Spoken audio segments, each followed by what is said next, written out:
Histórias Não Contadas. Episódio Aragorn no Grande Mar de Belegaer.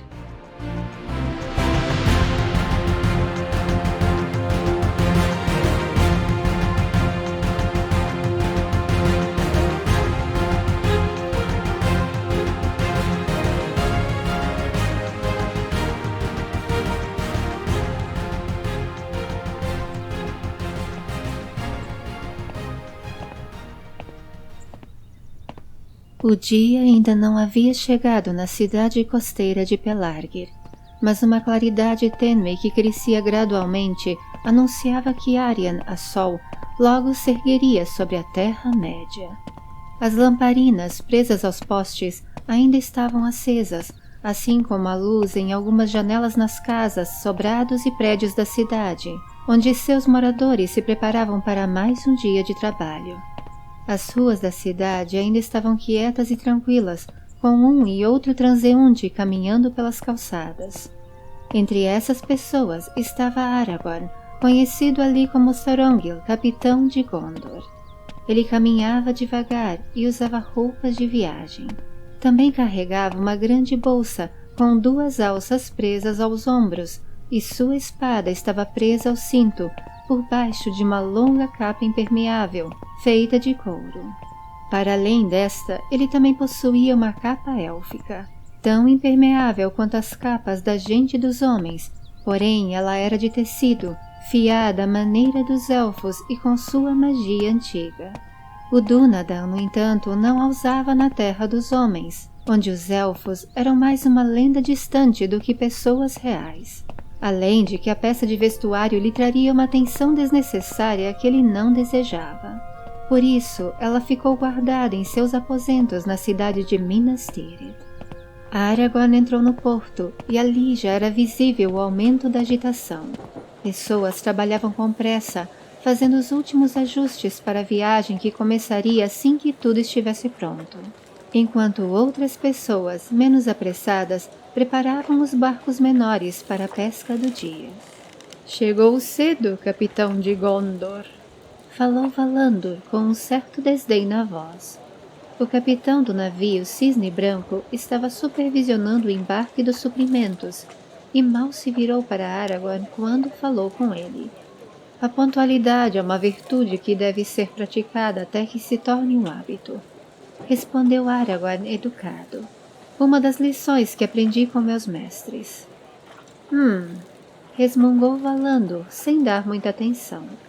"Pois bem, vamos ver se sua força e resistência também se tornaram um hábito." Desafiou Valandor e virou-se para Aragorn.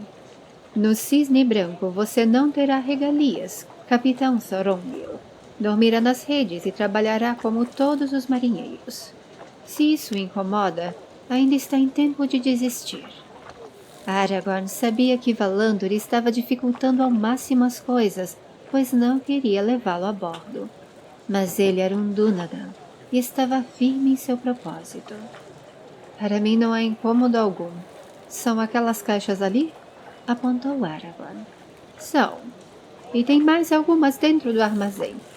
Fique à vontade, marinheiro", respondeu Valandor com um toque de escárnio e uma visível decepção por sua estratégia não ter funcionado com o capitão de Gondor. Aragorn levantou as caixas sem dificuldade e, uma a uma, ele as levou até um dos porões do navio, enquanto admirava discretamente a grandiosidade do Cisne Branco. Abaixo do convés havia 2 andares, com cabines, cozinha, depósitos e largos pavilhões. Também havia uma cabine na proa e uma outra cabine maior na popa. O teto das cabines era plano e se podia andar sobre ele como uma extensão do convés, e se chegava a ele por escadas que ficavam nas laterais. A roda do leme ficava no teto da cabine da popa, enquanto o teto da cabine da proa se afunilava para a frente, tendo um cisne branco de asas abertas esculpido na ponta. O convés era realmente grandioso, mas o que mais impressionou Aragorn foram os altos mastros e as inúmeras velas. Ele já havia visto os grandes navios de Dol Amroth, mas os de Pelargir conseguiam ser ainda maiores e mais imponentes. Espere até elas estarem abertas e com o vento a favor. Garanto que é uma das melhores sensações da vida. Aragorn virou-se para ver quem falava e percebeu que era Menel, o menino com quem ele conversara algumas semanas atrás. Meu pai é marinheiro no navio e conseguiu um lugar para mim como ajudante do cozinheiro. Continuou Menel, respondendo ao olhar interrogativo que Aragorn fez ao vê-lo no convés. Isso será bom para mim, pois terei alguém que entende muito bem o mar e que não se importará de explicá-lo para mim, comentou Aragorn e sorriu. Será mais fácil de cansares de me ouvir falar, senhor, pois quando falo do mar eu não sei parar. Brincou Menel, mas era perceptível o quanto ele estava feliz pela atenção sincera de Aragorn. Ei! Mais trabalho e menos conversa! Eles ouviram Valandor gritar do cais, e Menel, amedrontado por ter sido pego conversando, desceu correndo as escadas que levavam para o porão, sem se despedir de Aragorn, que, ao contrário do menino, voltou tranquilamente para o cais e ergueu mais uma caixa, enquanto Valandor o observava, visivelmente insatisfeito com a calma do Dúnadan.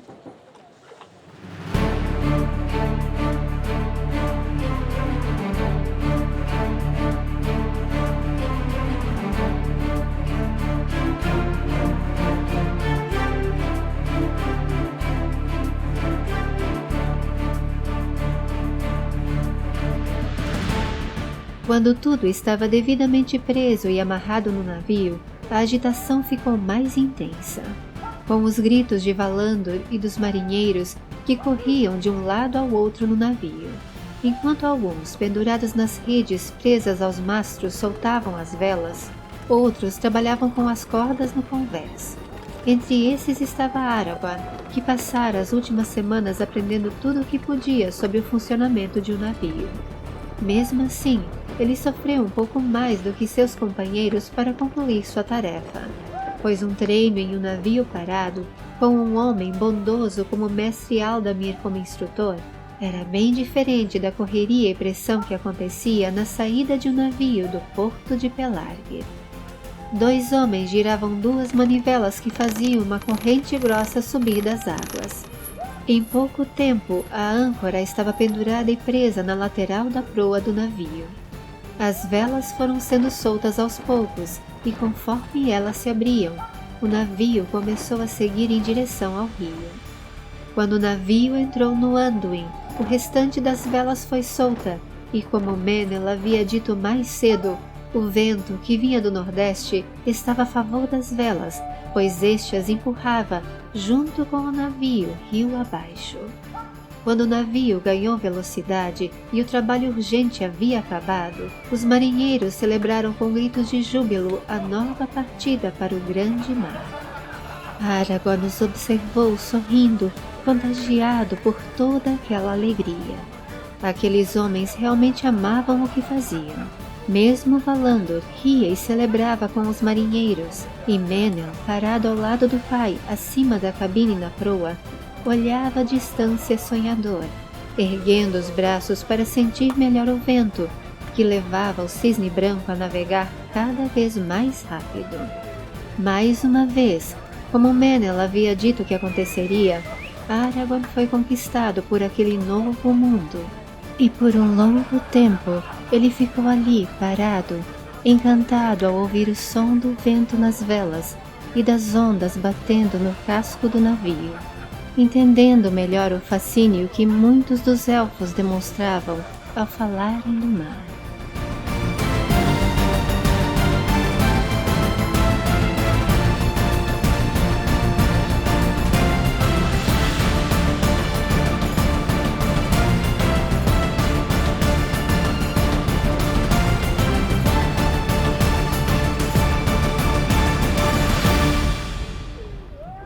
Foi mais um grito de Valandor que o tirou de seu estado de contemplação, mas dessa vez o grito do capitão do Cisne Branco foi para todos que estavam no convés.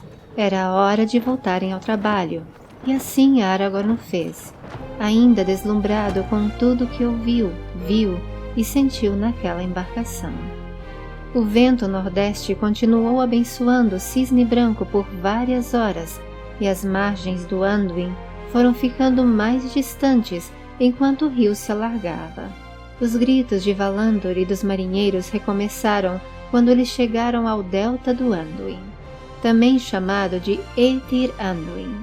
Algumas velas foram enroladas e outras menores foram abertas. Assim, Valandor, com a roda do leme, controlava a velocidade e direção do navio, pois diante deles estava um canal entre as ilhas, feito pelos Númenóreanos para seus grandes navios depois da queda de sua terra natal. Era um trabalho em equipe. Valandor deu a direção e os marinheiros redirecionaram as velas, e com cuidado e paciência o navio passou pelo canal escavado e alargado. Naquele momento, não havia muito tempo para contemplação, pois o trabalho era frenético e vital para a travessia, e quando Aragorn percebeu, eles já estavam na Baía de Belfalas. O navio virou levemente para sudeste, se afastando da região habitada da baía, que ficava no lado oeste. Aragorn percebeu que à frente do navio uma ilha crescia no horizonte. Conforme a ilha foi se aproximando, Valandor foi redirecionando o navio mais para leste, até que eles a alcançaram e a contornaram daquele lado do mar. Mais uma vez o trabalho, antes intenso, se acalmou, e Aragorn concedeu a si próprio um tempo para contemplar a ilha da beirada do convés central. Ela era longa, com grandes campos e altos montes na região do centro, e a luz do sol intensificava o verde dos gramados e da areia clara das praias. Não havia construções aparentes e a ilha parecia desabitada.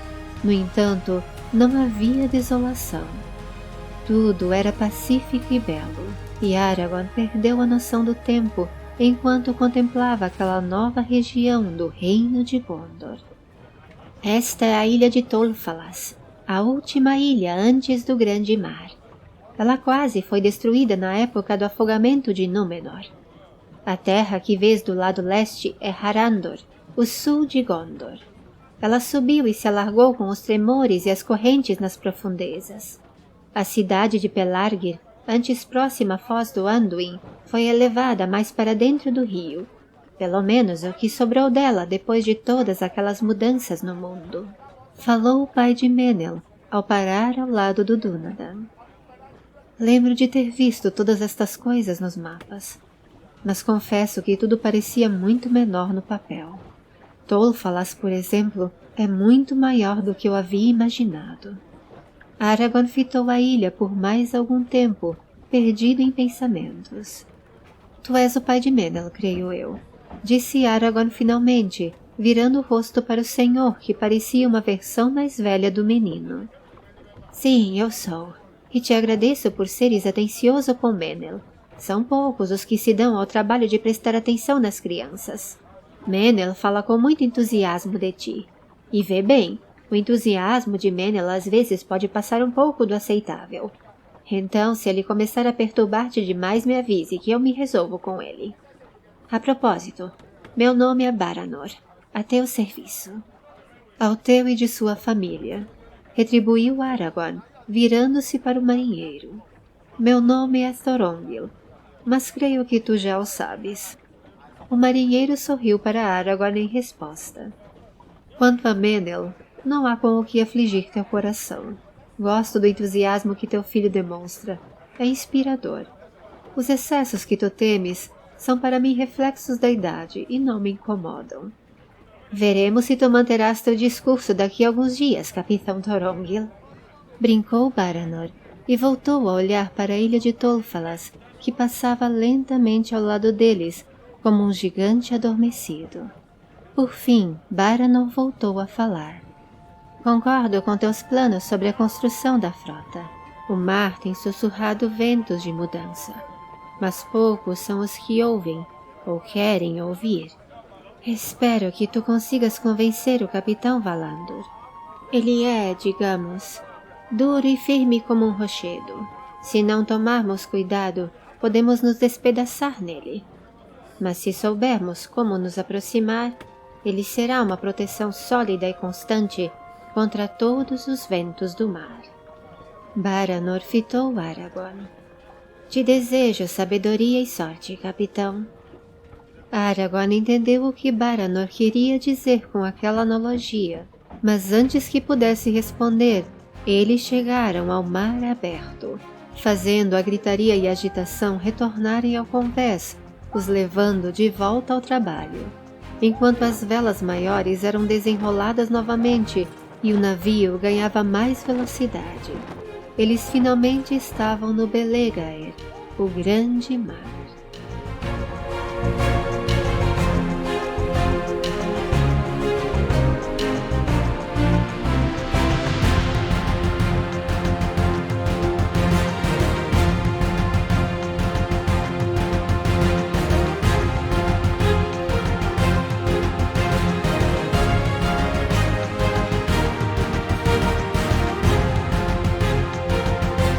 Os dias seguintes foram de adaptação para o Dúnadan, e aos poucos ele foi se acostumando à rotina do navio. Os turnos de vigília, o dormir em redes, as conversas e pequenos jogos com os outros marinheiros quando estavam de folga. Ele também já havia se acostumado com o balanço constante do navio e o cheiro do mar. Aragorn também não esqueceu de seu propósito e, seguindo o conselho de Baranor, suportou com paciência a desconfiança e implicância de Valandor, que sempre buscava ocasião para lhe provocar algum descontrole. No entanto, sua intenção de causar-lhe incômodo, rebaixando Dúnadan ao mesmo nível dos marinheiros, se revelou uma grande ajuda no propósito de Aragorn, pois por esse convívio direto, dia após dia, ele foi conquistando a confiança e a admiração da tripulação, e muito aprendeu com eles. Menel, por sua vez, não teve muito tempo livre para se tornar inconveniente, pois o trabalho na cozinha lhe tomava boa parte do dia, e quando ele tinha um tempo para si, ele o gastava contando as histórias antigas que ele lia nos livros da biblioteca, onde sua mãe era uma das faxineiras. Logo, não somente Aragorn, mas os outros marinheiros ouviam suas histórias, e Menel se tornou o contador de histórias oficial do Cisne Branco.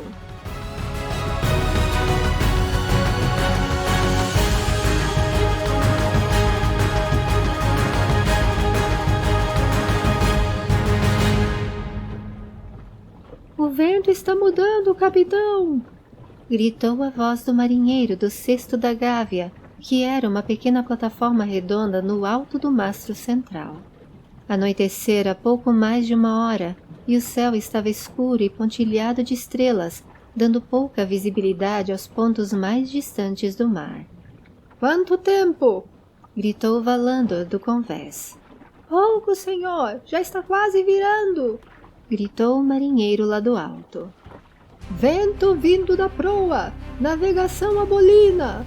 Gritou Valandor para todos que estavam no convés. Mestre Aldamir havia ensinado a Aragorn as manobras principais, e ele sabia o que era navegar a bolina, e o quanto isso exigia dos marinheiros. Portanto, ele arregaçou as mangas da camisa e começou a puxar as cordas junto com outros da tripulação. As velas largas e quadradas foram enroladas, enquanto outras velas triangulares posicionadas no sentido oposto das velas principais foram abertas. E logo o navio começou a ser direcionado para estibordo, navegando na diagonal do vento. Aragorn, mesmo sabendo como tudo funcionava, não deixou de se maravilhar em como, ao usar as velas triangulares e navegar na diagonal do vento, o navio fosse impulsionado para frente. Mais marinheiros foram chamados ao convés, e mesmo Menel escapou da cozinha para ver o trabalho sincronizado da tripulação. Bombordo! Eles ouviram Valandor gritar. Com isso, os marinheiros redirecionaram as velas, e o navio começou a navegar para a esquerda, indo na diagonal do vento. Um tempo depois, os marinheiros ouviram Valandor mais uma vez. Estibordo!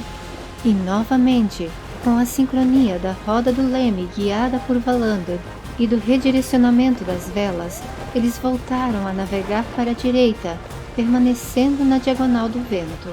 Assim, o navio seguiu no movimento de zigue-zague, sobrepujando o vento contrário lentamente e com muito esforço. Aragorn já estava com dores nos braços quando finalmente, na alta madrugada, o vento mudou e as velas foram redirecionadas, deixando o navio deslizar suavemente sobre as águas. Chamem os homens que estão descansando e façam a troca de turno. Os que trabalharam até agora podem dormir até o meio da tarde, anunciou Valandor. Então virou-se para um dos marinheiros mais velhos. Pegue o leme. Vou estar em minha cabine se precisarem. Com isso, Valandor fez menção de seguir para sua cabine, que ficava na polpa do navio. Seu rosto mostrava o cansaço da noite turbulenta. Mas o grito do marinheiro no cesto da gávea chamou sua atenção e a de todos no convés. Navio em chamas adiante! Aragorn e outros marinheiros correram para as beiradas do convés, mas como não tinham a visão privilegiada do cesto da gávea, não conseguiram distinguir as chamas das estrelas nas bordas do oceano. Direção e distância! Gritou Valandor para o vigia, e o rapaz gritou a latitude e longitude aproximada do que ele vira. Precisarei de um esforço extra, homens. Depois podeis descansar. Com as ordens de Valandor, mais algumas velas foram abertas, e o cisne branco ganhou velocidade outra vez. Não demorou para o navio desconhecido ficar visível, e como o vigia havia declarado, alguns focos de chama subiam da embarcação. Vamos parar ao lado! Preparem a âncora! Gritou Valandor. Quando finalmente chegaram próximos ao navio, perceberam que era um dos navios pesqueiros da região habitada da Baía de Belfalas. Era um navio de Gondor. Os mastros estavam inteiros, mas as velas foram incendiadas e foi a queima delas que o vigia vira de seu posto. As chamas, por sorte, não queimaram o navio, apenas enegreceram parte dos mastros. Não se via sinal de vida e o lugar parecia abandonado. Isso está muito estranho, falou Valandor, mais para si mesmo do que para os outros, mas Aragorn o ouviu. O capitão do Cisne Branco virou-se e chamou 8 de seus marinheiros mais fortes e habilidosos. Eles iriam abordar e inspecionar o navio. Capitão Thorongil, chamou Valandor. Sei que o trabalho desta noite foi árduo e estás cansado, mas como tu dizes ter grande experiência com espadas, peço que venha conosco. Aragorn assentiu imediatamente, pois esperava ansioso que Valandor o incluísse na missão. No entanto, pensava que a implicância do capitão o faria deixá-lo no Cisne Branco. Contudo, Aragorn logo descobriria que quando se tratava da segurança do navio e de sua tripulação, Valandor deixava seus sentimentos pessoais de lado e pensava nos demais. Não era à toa que os marinheiros de Pelargir o admiravam tanto. Quando todos estavam prontos e armados, a tábua de ligação foi colocada e, um a um, eles atravessaram para o navio de pesca. Logo notaram que os peixes, as redes e os utensílios de valor usados na pesca não estavam lá. Piratas? Perguntou um dos marinheiros olhando ao redor, mas Valandor pediu silêncio com a boca e apontou a direção que cada marinheiro deveria seguir. Aragorn ficou com a parte do porão onde ficava o depósito e caminhou até lá silencioso como um rato. Mas logo percebeu que quem quer que tivesse estado ali tinha pegado o que queria e foi embora. Ele encontrou 4 corpos no caminho, pescadores, a deduzir pelas roupas e pelo cheiro. Havia sinais de luta e destruição, porém também era visível que aqueles pescadores não tiveram muita chance contra seus atacantes. Aragorn chegou à porta do depósito e a abriu devagar, fazendo uma careta ao perceber que ela rangia. Ele preparou a espada e fez menção de entrar, mas parou ao ouvir um gemido fraco. — Por favor, me ajude! Aragorn entrou e andou um pouco mais rápido, mas não abaixou a espada, nunca descartando a chance de uma armadilha. Porém, o filete de sangue vindo de um dos cantos do depósito o fez acelerar o passo. Quando chegou ao lugar, se deparou com um homem de meia idade no chão, com a cabeça encostada à parede e com um ferimento feio de faca na coxa direita. Aragorn se abaixou rapidamente e começou a estancar o sangue da ferida, rasgando faixas dos tecidos que antes cobriam o que foi retirado do depósito. Com aquelas faixas, ele amarrou a coxa ensanguentada do homem, que já estava fraco pela perda de sangue. Muito obrigado, senhor. Eu achei que iria morrer aqui. Quando ouvi o navio se aproximando, eu tentei gritar, mas não consegui. Fique calmo. O socorro chegou. Consolou o Aragorn. Quem fez isso a vocês? Piratas de Umbar, senhor. Eles tinham as faixas vermelhas. Eu os reconheci. Eles levaram tudo. Gemeu o homem em desespero. Mas não conseguiram levar de você a vida. E diante disso, seu coração ainda pode ser grato. Disse Aragorn para animar o homem enquanto terminava de enfaixá-lo.